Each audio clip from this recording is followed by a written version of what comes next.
Hello friends, welcome back to Krishna's tutorials.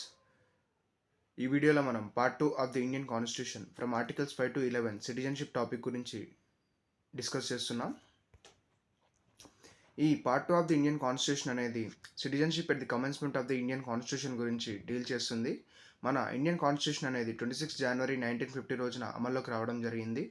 ఈ part 2 అప్పటి citizenship గురించి డీల్ చేస్తుంది. Article 5 of the Indian Constitution, Citizenship at the commencement of the Indian Constitution. At the commencement of this Constitution, every person who has his domicile in the territory of India and who was born in the territory of India, or either of whose parents was born in the territory of India, or who has been ordinarily resident in the territory of India for not less than 5 years immediately preceding such commencement shall be a citizen of India. ఈ article 5 ప్రకారం Indian citizenship ఎవరికి ఇస్తారంటే, every person who has is domicile in the territory of India, ఎవరైతే person అతని domicile అంటే permanent home in the territory of ఇండియాలో ఉంటుందో, దాంతోపాటుగా ఈ 3 కండిషన్స్లో ఏదైనా ఒక కండిషన్ అతను సాటిస్ఫై చేసి ఉండాలి. ఏదంటే అతను ఇండియన్ టెరిటరీలో పుట్టి ఉండాలి, లేదా అతని పేరెంట్స్లో ఎవరైనా ఒకరు ఇండియన్ టెరిటరీలో పుట్టి ఉండాలి, లేదా అతను ఒక ఆర్డినరీ రెసిడెంట్గా ఇండియన్ టెరిటరీలో 5 సంవత్సరాలు ఉండి ఉండాలి. ఎప్పటి నుంచి అంటే, మన ఇండియన్ కాన్స్టిట్యూషన్ అనేది అమల్లోకి రావడానికి ముందు 5 సంవత్సరాలు అతను ఒక ఆర్డినరీ రెసిడెంట్గా మన ఇండియన్ టెరిటరీలో ఉండి ఉండాలి.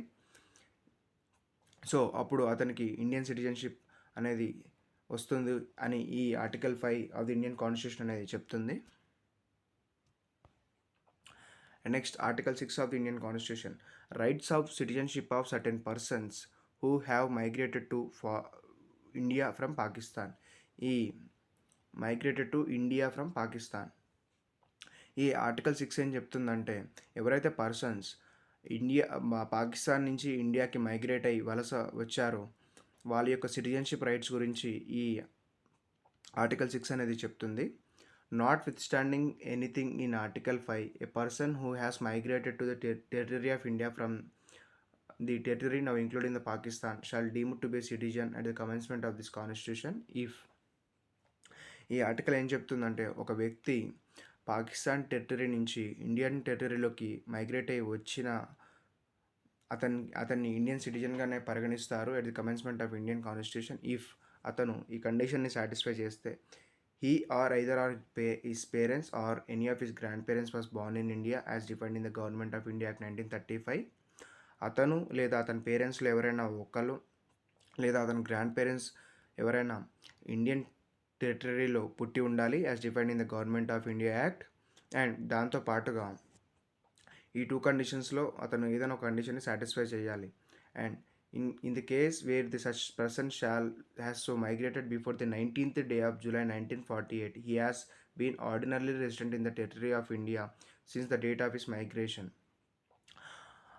ఫస్ట్ కండిషన్ ఏంటంటే, ఇన్ కేస్ అతను 19th జూలై 1948కి ముందుగా మన ఇండియన్ టెరిటరీకి కనుక మైగ్రేట్ అయ్యి ఉంటే, అతను మన ఇండియన్ టెరిటరీలో ఒక ఆర్డినరీ రెసిడెంట్గా ఉండి ఉండాలి.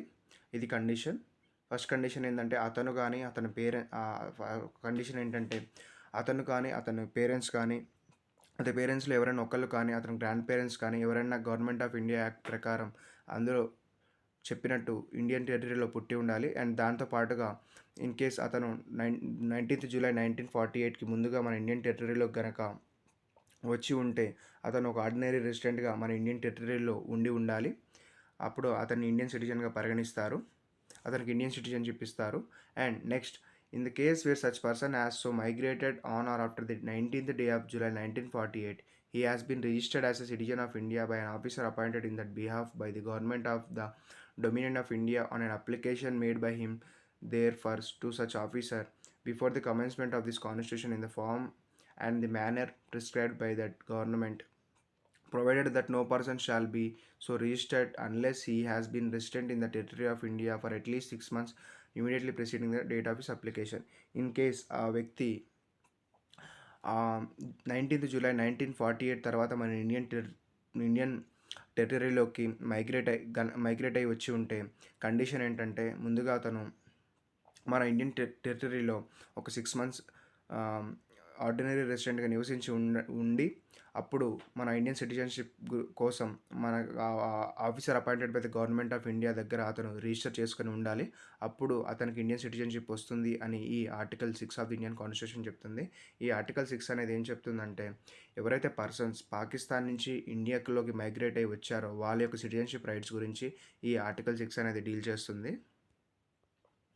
And next article 7, rights of citizenship of certain migrants to Pakistan. ఈ ఆర్టికల్ 7 ఏం చెప్తుందంటే, ఎవరైతే పర్సన్స్ ఇండియా నుంచి పాకిస్తాన్ మైగ్రేట్ అయ్యి వెళ్ళారో మళ్ళీ వాళ్ళు పాకిస్తాన్ నుంచి ఇండియాకి రీమైగ్రేట్ అయ్యి వచ్చారో వాళ్ళ యొక్క సిటిజన్షిప్ రైట్స్ గురించి ఈ ఆర్టికల్ 7 అనేది చెప్పడం జరుగుతుంది. ఈ ఆర్టికల్ 7లో ఏం చెప్పారంటే, notwithstanding anything in article 5 and article 6, a person who has after the first day of March 1947 migrated from the territory of India to the territory now including the Pakistan shall not be deemed to be citizen of India. ఏం చెప్తుందంటే, ఎవరైతే person after 1st March 1947 తర్వాత మన Indian territory నుంచి పాకిస్తాన్ టెరిటరీలోకి వెళ్ళారో migrate అయ్యారో వాళ్ళని Indian సిటిజన్గా పరిగణించరు అని చెప్తుంది. బట్ దీనికి ఒక ఎక్సెప్షన్ ఉంది. Provided that nothing in this article shall apply to a person who after so migrated to the territory now included in the Pakistan has returned to the territory of India under a permit for resettlement or permanent return issued by or under the authority of any law, and every such person shall for the purpose of clause B of article 6 be deemed to have migrated to the territory of India after the 19th day of July 1948. The exception ఏంటంటే, in case ఆ వ్యక్తి ఒక 1st March 1947 తర్వాత Pakistan migrate అయిన వ్యక్తి మళ్ళీ అతనికి ఇండియాలోకి రీమైగ్రేట్ అయ్యి కనుక వచ్చి ఉంటే అతను ఇండియాలో పర్మనెంట్గా సెటిల్ అవ్వాలి అనే ఉద్దేశంతో పర్మిట్ ఫర్ రీసెటిల్మెంట్ తోటి or permanent return issued by the authority of any law తోటి అతను కనుక మళ్ళీ ఇండియన్ టెరిటరీలోకి కనుక ఇండియాలో ఇక్కడ సెటిల్ అవ్వాలని కనుక వచ్చి ఉంటే అతనికి ఇండియన్ సిటిజన్షిప్ ఇస్తారు. అండర్ ఆ క్లాస్ ఆర్టికల్ 6 క్లాస్ బి ప్రకారం అతన్ని 19th July 1948 తర్వాత ఇండియాలోకి వచ్చిన వ్యక్తిగా పరిగణించి అతనికి సిటిజన్షిప్ అనేది ఇస్తారు అని ఈ article 7 of the Indian Constitution అనేది చెప్పడం జరిగింది. And next article 8, rights of citizenship of certain persons of Indian origin రెసైడింగ్ outside India. ఈ ఆర్టికల్ 8 అనేది ఇండియన్ ఆరిజిన్ యొక్క పర్సన్స్ యొక్క సిటిజన్షిప్ రైట్స్ గురించి డీల్ చేస్తుంది. Notwithstanding anything in Article 5, any person who or either of whose parents or any of whose grandparents was born in India as defined in the Government of India Act 1935 originally enacted, and who is ordinarily residing in any country outside India as so defined shall be deemed to be citizen of India if he has been registered as a citizen of India by diplomatic or consular representative of India in the country where he is for the time being residing on an application made by him therefore to such diplomatic or consular representative whether before or after the commencement of this constitution in the form and manner prescribed by the government of the Dominion of India or the government of India. ఈ article 8 ఏం చెప్తుందంటే, ఎవరైతే Indian origin ఉన్న వ్యక్తి అంటే India origin ఉన్న వ్యక్తి అంటే ఇండియాతో సంబంధం ఉన్న వ్యక్తి, ఇండియన్ మూలాలు ఉన్న వ్యక్తి, ఇన్ కేస్ అతను ఫారెన్ టెరిటరీలో నివసిస్తూ ఉన్నా కానీ అతనికి ఇన్ కేస్ ఒకవేళ ఇండియన్ సిటిజన్షిప్ కావాలి అంటే కండిషన్ ఏంటంటే అతను కానీ అతని పేరెంట్స్లో ఎవరైనా ఒకళ్ళు కానీ అతని గ్రాండ్ పేరెంట్స్ ఎవరైనా ఒకళ్ళకి కానీ ఇండియాలో పుట్టి ఉండాలి. అండ్ పుట్టి ఉండాలి as defined in the government of India act 1935 ప్రకారం. అండ్ ఇంకొక అదర్ కండిషన్ ఏంటంటే, అతను ఏదైతే కంట్రీలో కరెంట్లీ ఫారిన్ కంట్రీలో నివసిస్తూ ఉంటాడో అతను ఆ కంట్రీలో ఉన్న ఇండియన్ డిప్లొమాటిక్ ఏజెంట్ దగ్గర ఇండియన్ సిటిజన్షిప్ కోసం రిజిస్టర్ చేసుకుంటే అతనికి ఇండియన్ సిటిజన్షిప్ ఇస్తారు అని ఈ article 8 of the Indian Constitution అనేది చెప్తుంది.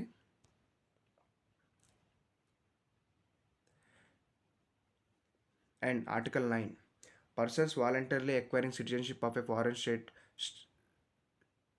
not be citizens. ఈ ఆర్టికల్ 9 ఏం చెప్తుందంటే, persons voluntarily acquiring citizenship of a foreign state not to be citizens. ఎవరైతే పర్సన్స్కి ఆల్రెడీ ఫారెన్ వేరే యొక్క స్టేట్స్ యొక్క సిటిజన్షిప్ ఉంటుందో వాళ్ళకి ఇండియన్ సిటిజన్షిప్ ఇవ్వరు అని ఈ ఆర్టికల్ 9 చెప్తుంది. No person shall be citizen of India by virtue of article 5 or deemed to be citizen of India by virtue of article 6 or 8 if he has voluntarily acquired the citizenship of any foreign state. ఎవరైతే person వాలంటరీగా foreign సిటిజన్షిప్ని already కలిగి ఉంటారో అతనికి article 5 or article 6 or article 8 ప్రకారం మన Indian citizenship అనేది ఇవ్వరు అని ఈ ఆర్టికల్ 9 అనేది చెప్తుంది. మన ఇండియన్ సిటిజన్షిప్ అనేది మన India it's allows only single citizenship. So ఎవరైనా పర్సన్ ఒక వేరే కంట్రీ యొక్క సిటిజన్షిప్ని కలిగి ఉంటే మన ఇండియన్ సిటిజన్షిప్ వాళ్ళకి ఇవ్వడం జరగదు అని ఈ article 9 of the Indian Constitution అనేది చెప్తుంది. And next article 10 continuance of the rights of citizenship. Every person who is or deemed to be citizen of India under any of the foregoing provisions of this part shall subject to the provisions of any law that may be made by the parliament and continue to such citizen. ఈ article 10 అనేది continuance of rights of citizenship గురించి deal చేస్తుంది. ఈ article 10 ఏం చెప్తుందంటే parliament in case ఫ్యూచర్లో ఏదన్నా సిటిజన్షిప్కి సంబంధించి ఒక కొత్త లాని చేసినా కూడా ఈ పార్ట్లో చెప్పబడిన ఈ పార్ట్ 2 ఆఫ్ ది ఇండియన్ కాన్స్టిట్యూషన్లో సిటిజన్షిప్ ఇవ్వబడిన వాళ్ళ యొక్క సిటిజన్షిప్ అనేది రైట్స్ అనేవి కంటిన్యూ అవుతాయి subject to the law made by the parliament అని చెప్తుంది ఈ article 10. And next article 11 parliament to regulate the rights of citizenship by law. ఈ article 11 of the Indian Constitution అనేది పార్లమెంట్కి సిటిజన్షిప్ మీద చట్టం చేసే అధికారం ఇస్తుంది. మనం ఇంతకు ముందే డిస్కస్ చేస్తాం. ఈ part 2 of the Indian Constitution అనేది citizenship at the commencement of the Indian Constitution గురించి మాత్రమే డీల్ చేస్తుంది.